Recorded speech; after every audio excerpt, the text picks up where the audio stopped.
തദ്ദേശ തെരഞ്ഞെടുപ്പിൽ പത്തനംതിട്ടയിൽ വിജയവഴി തുടരാൻ LDF. കഴിഞ്ഞ തവണ ജില്ലാ പഞ്ചായത്ത് ഉൾപ്പെടെ ജില്ലയിലെ ഭൂരിപക്ഷം തദ്ദേശ സ്വയംഭരണ സ്ഥാപനങ്ങളിലും LDF ഭരണസമിതിയാണ് അധികാരത്തിലെത്തിയത്. അതേസമയം പ്രതാപം വീണ്ടെടുക്കാനുള്ള ശ്രമത്തിലാണ് UDF. പത്തനംതിട്ട ഇന്ന് ഇടതുപക്ഷത്തിന്റെ ഉറച്ച കോട്ടയാണ്. 5 നിയമസഭാ മണ്ഡലങ്ങളിലും ജില്ലയിലെ ഭൂരിപക്ഷ തദ്ദേശ സ്വയംഭരണ സ്ഥാപനങ്ങളിലും LDF ആണ് ഭരണത്തിലുള്ളത്.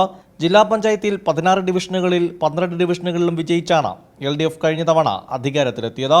8 ബ്ലോക്ക് പഞ്ചായത്തുകളിലും 7ലും ഇടതുമുന്നണി തന്നെ.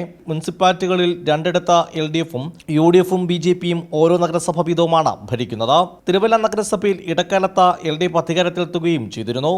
53 ഗ്രാമപഞ്ചായത്തുകളിൽ 37 LDFും 13 പഞ്ചായത്തുകളിൽ UDFും 3 പഞ്ചായത്തുകളിൽ BJPയുമാണ് ഭരിക്കുന്നത്.